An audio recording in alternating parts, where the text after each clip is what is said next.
Buenas noches, te doy gracias por darte la oportunidad de ver este video y de continuar con este estudio acerca del Evangelio de Juan. Y en esta ocasión vamos a ver del versículo 29 al versículo 34.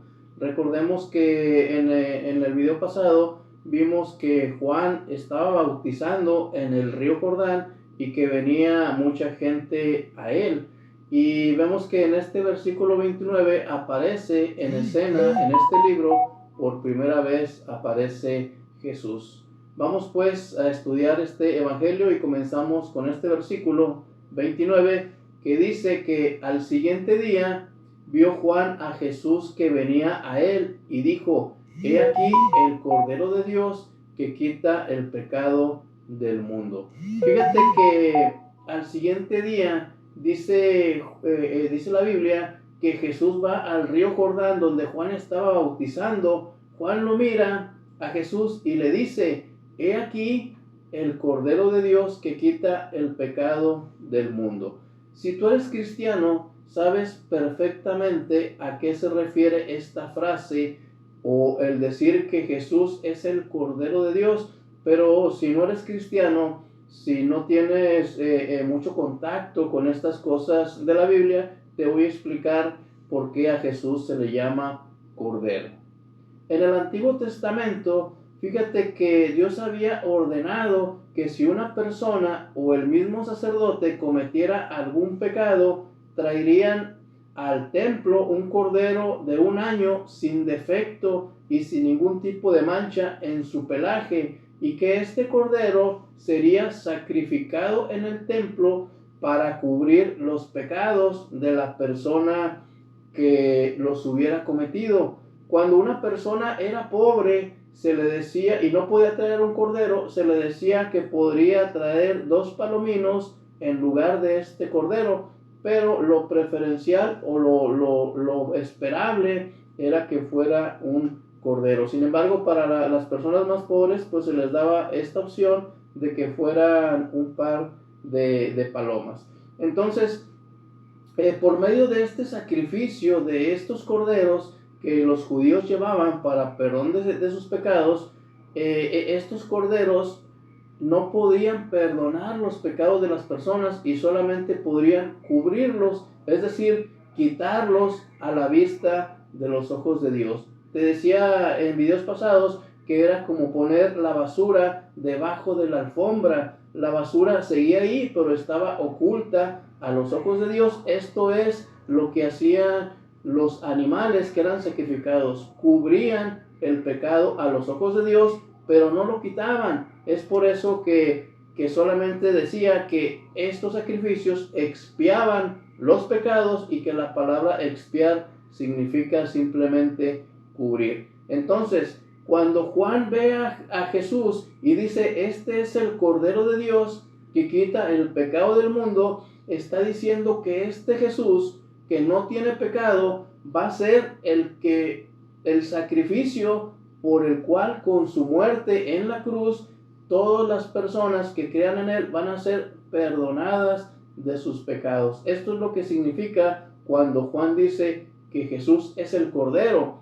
Jesús es quien va a suplir estos sacrificios de animales que se hacían, y otra vez, por medio de su muerte, va a quitar los pecados del mundo. No solamente los va a cubrir como lo hacían los corderos, aquellos animales, sino que Jesús con su sacrificio los va a quitar completamente, y esto se ve más adelante en los libros del Nuevo Testamento.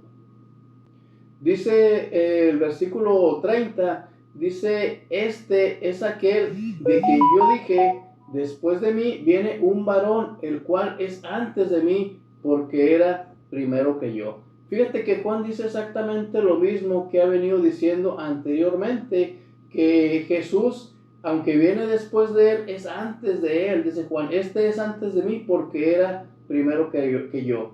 Y es que aunque Juan el Bautista era mayor que Jesús en edad, él sabe que Jesús en realidad es primero que él, porque Jesús ha existido desde siempre en la eternidad con el Padre.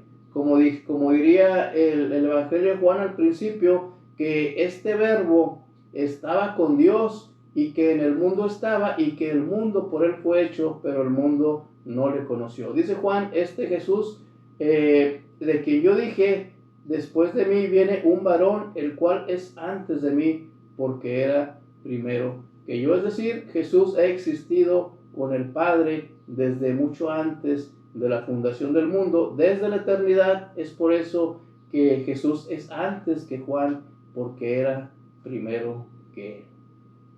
Dice el versículo 31, y yo no le conocía. Fíjate lo que dice Juan el Bautista: a este varón que viene después de mí, yo no le conocía, mas para que fuese manifestado a Israel, por esto vine yo bautizando con agua. Me llama la atención cómo Juan dice, yo no le conocía.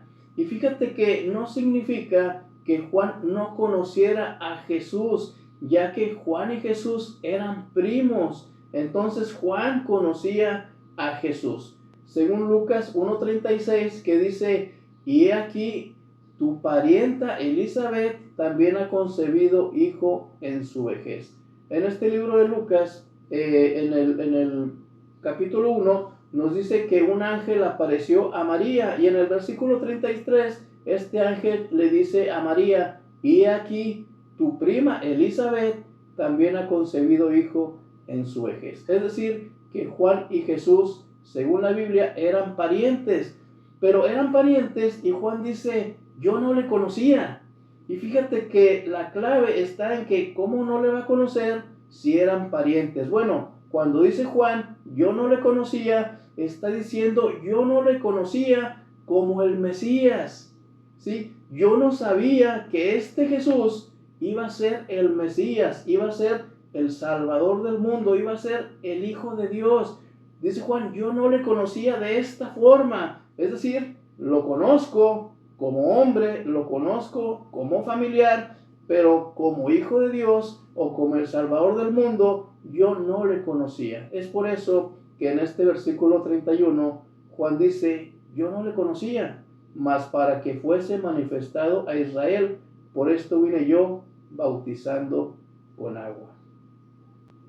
Ahora, dice Juan, por esto vine yo bautizando con agua. ¿Qué significa esto del bautismo de Juan? Bueno, en el video pasado te dije lo que significaba la palabra bautismo, de dónde viene y cómo es que se hacía. Porque en la Biblia la palabra bautismo significa sumergir completamente. Entonces, dice Juan, por eso yo vine bautizando con agua. Fíjate que el bautismo de Juan era un bautismo que no era para perdón de pecados. Otra vez, el bautismo de Juan no era para perdón de pecados.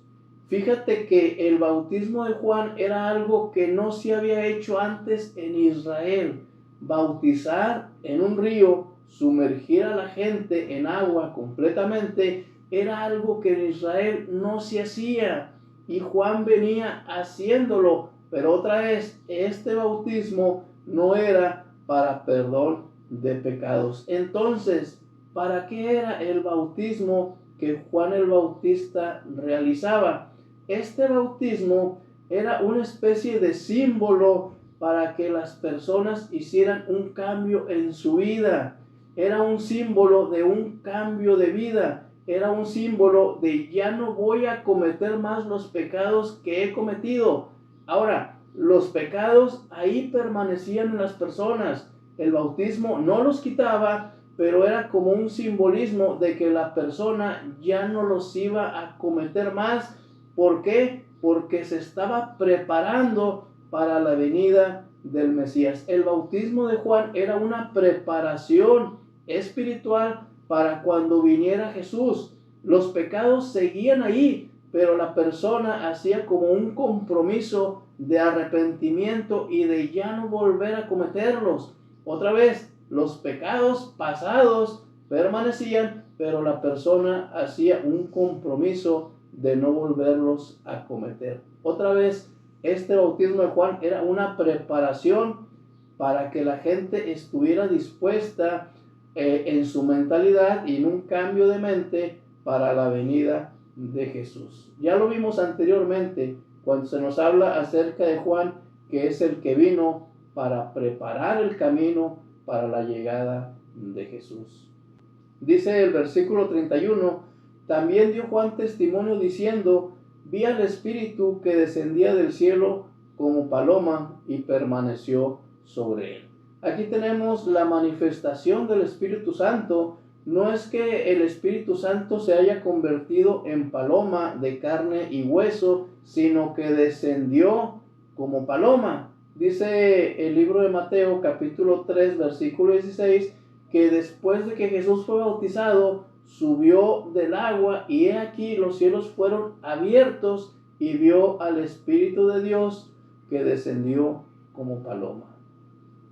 Y quiero decirte que en esta situación o en este evento hay dos posturas y ninguna de ellas está totalmente clara. Algunos creen que este Espíritu Santo descendió en forma de paloma sobre Jesús, es decir, que el Espíritu Santo tomó la forma de una paloma, pero algunos otros creen que el Espíritu Santo descendió como paloma, no en el sentido de que haya tomado forma de paloma, sino que la forma en que bajó del cielo a Jesús lo hizo en la manera que en lo que hacen las palomas, es decir, en la manera como una paloma desciende, es como el Espíritu Santo descendió hacia Jesús y no tanto que tuviera forma de paloma. Te digo estas dos posturas porque cualquiera de estas dos posturas son válidas, pero la mayoría cree que en verdad el Espíritu Santo tomó forma de paloma y descendió sobre Jesús y se posó en él. Aunque te vuelvo a decir, aún no está muy claro del todo esta situación. Dice el versículo 33, dice Juan, y yo no le conocía, pero el que me envió a bautizar con agua, aquel que me dijo, sobre quien veas descender el Espíritu y permanecer sobre él, ese es el que bautiza con Espíritu Santo. Dice Juan, yo no le conocía. Ya vimos exactamente lo que significa esto. Es decir, Juan dice, yo no le conocía como Salvador, yo no le conocía como el Hijo de Dios. Lo conocía como hombre a Jesús, pero no le conocía como el Hijo de Dios. Es por eso que Juan dice, yo no le conocía. Como te digo, Juan y Jesús eran primos, pero pues Juan no le conocía como el Mesías ni como el Cordero de Dios que quita el pecado del mundo. Me llama la atención, fíjate lo que dice la siguiente parte del versículo 36. Dice Juan, el que me envió a bautizar con agua. El que me envió a bautizar con agua me dijo, sobre quien veas descender el Espíritu y permanece en él, es el que bautiza con Espíritu Santo. Pero me llama la atención esta frase, el que me envió a bautizar con agua. Esto nos habla de que el que Juan predicara y el que Juan bautizara no fue una ocurrencia de Juan. En verdad, Dios le dijo a Juan que predicara el arrepentimiento y que bautizara, porque Juan dice, el que me envió a bautizar con agua es el que me dijo, el que veas que desciende el Espíritu, es el que bautiza con el Espíritu Santo. Entonces, otra vez, esto de bautizar que hacía Juan y esto de predicar no fue una ocurrencia o una idea suya, sino que aunque la Biblia no nos dice, en algún momento Dios de alguna forma le dijo a Juan o le ordenó que hiciera esto de predicar y de bautizar, porque otra vez dice Juan, el que me envió a bautizar con agua fue el que me dijo, a quien veas que desciende el Espíritu como a paloma, este es el Cordero, o este es el que bautiza con Espíritu Santo. Luego viene esta otra frase que dice Juan, que al que veas que el Espíritu desciende como paloma, este es el que bautiza con el Espíritu Santo. Fíjate que Mateo y Lucas agregan otra cosa. Mateo y Lucas dicen el que bautiza con Espíritu Santo y fuego. Y quiero decirte que el fuego en la Biblia tiene dos significados.